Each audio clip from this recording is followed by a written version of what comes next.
जो आइसोमरिज्म है ये एक बड़ा इंपॉर्टेंट टॉपिक है। एफएससी पार्ट 2 चैप्टर 7 का आखिर वाला ये टॉपिक है। शॉर्ट के लिए, लॉन्ग के लिए मोस्ट इंपॉर्टेंट जो है ये टॉपिक है। अगर देखा जाए तो चैप्टर 7 में 3 इंपॉर्टेंट टॉपिक हैं। उसमें क्रैकिंग है क्वेश्चन नंबर 10, उसमें रिफॉर्मिंग है क्वेश्चन नंबर 11 और ये आइसोमरिज्म वाला टॉपिक है।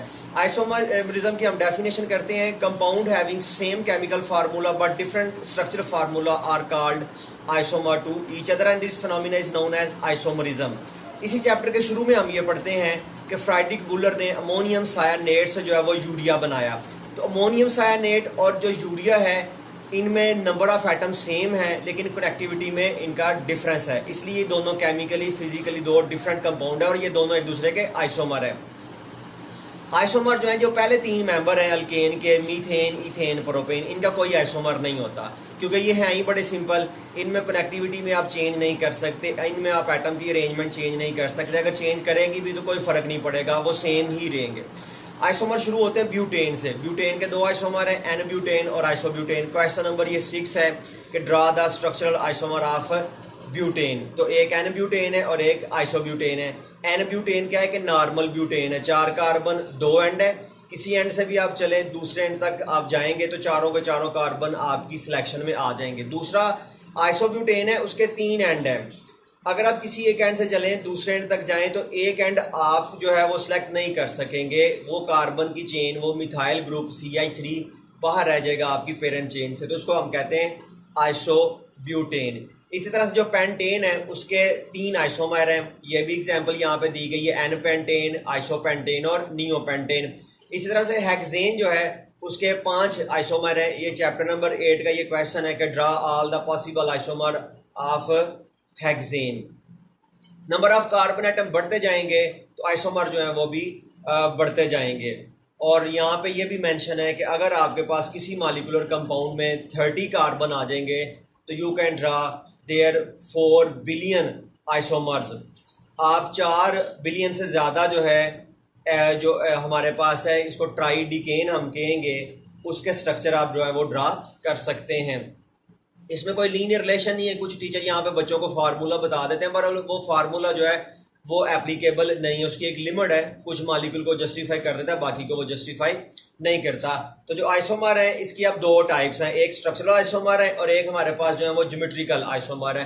तो सबसे पहले स्ट्रक्चरल आइसोमर की डेफिनेशन आएगी, compound having same molecular formula but have different arrangement of atom with in a molecule. Structural isomer क्या होते हैं कि नंबर ऑफ एटम सेम होंगे लेकिन उनके एटम के जुड़ने में फर्क आ जाएगा। जैसे मैंने पहले बताया था कि हमारे पास अमोनियम सायानेट और यूरिया, इन दोनों में फर्क है। नाइट्रोजन दोनों में 2 है, हाइड्रोजन दोनों में 4 है, कार्बन 1 है, ऑक्सीजन 1 है। लेकिन अमोनियम सायानेट एक आयनिक कंपाउंड है, उसमें अमोनियम आयन है और सायानेट आयन है। और जो हमारे पास यूरिया है इसमें 2 अमाइनो ग्रुप हैं और एक इसमें कार्बोनाइल ग्रुप है और ये कोवलेंट कंपाउंड है। तो जो स्ट्रक्चर आइसोमर है अब ये 5 तरह से हो सकते हैं। इसमें सबसे पहले चेन आइसोमर है, इसके बाद पोजीशन आइसोमर है, फिर फंक्शनल ग्रुप आइसोमर है, फिर मेटामरिज्म है और फिर हमारे पास स्टार्टोमरिज्म है।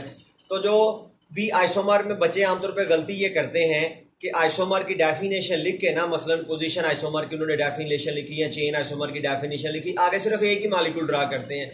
आइसोमर में एक मॉलिक्यूल नहीं ड्रा करना, कम से कम आपने उसके 2 मॉलिक्यूल ड्रा करने हैं, पता चले कि इसके स्ट्रक्चर में ये डिफरेंस है, दूसरे के स्ट्रक्चर में ये डिफरेंस है।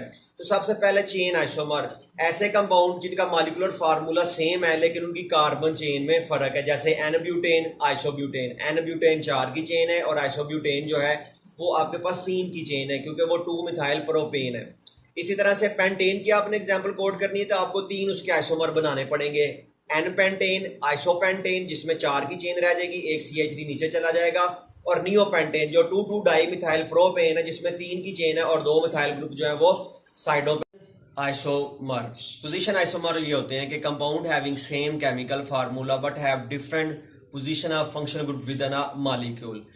आपके पास जो मॉलिक्यूल है उसमें कार्बन की चेन तो सेम रहेगी लेकिन जो फंक्शनल ग्रुप है उसकी पोजीशन चेंज हो जाएगी, मसलन 1 क्लोरोप्रोपेन या 2 क्लोरोप्रोपेन। इसी तरह से 1 ब्यूटीन, 2 ब्यूटीन। 1 ब्यूटीन में डबल बॉन्ड पहली दूसरी कार्बन के दरमियान है, लेकिन जो 2 ब्यूटीन है उसमें डबल बॉन्ड जो हमारा फंक्शनल ग्रुप है वो दूसरी तीसरी कार्बन के दरमियान बन गया है। तो ये है पोजीशन आइसोमर, दोनों जो इसमें स्ट्रक्चर जो है वो ड्रा करेंगे, 1 ब्यूटीन का भी और 2 ब्यूटीन का भी, और लेबल भी करेंगे, इसको नाम भी देंगे। इसके बाद हमारे पास आता है फंक्शनल ग्रुप आइसोमरिज्म। ये जो फंक्शनल ग्रुप आइसोमरिज्म है इसमें भी बच्चे जो है आमतौर पर गलती कर जाते हैं कि फंक्शनल ग्रुप की डेफिनेशन लिख देते हैं। फंक्शनल ग्रुप की डेफिनेशन एक अलग चीज है और फंक्शनल ग्रुप आइसोमरिज्म एक अलग चीज है। फंक्शनल ग्रुप आइसोमरिज्म में आप बताएंगे compound having same molecular formula but have different functional group with in a molecule. पहले में पोजीशन का फर्क था, अब आपके पास फंक्शनल ग्रुप ही चेंज हो जाएगा। यहाँ पे एग्जांपल हमारे पास जो है वो है एथानॉल की और डाई मिथाइल ईथर की। एथानॉल जो है C2H5OH है, इसमें हाइड्रोक्सिल फंक्शनल ग्रुप है, लेकिन जो हमारे पास डाई मिथाइल ईथर है उसमें जो है वो ईथर लिंकेज है, 2 मिथाइल ग्रुप और सेंटर में जो है वो ऑक्सीजन है। तो दोनों में 2-2 कार्बन है और दोनों में जो है 6 हाइड्रोजन है और 1 ऑक्सीजन है, लेकिन इनमें डिफरेंस है, फंक्शनल ग्रुप का डिफरेंस है।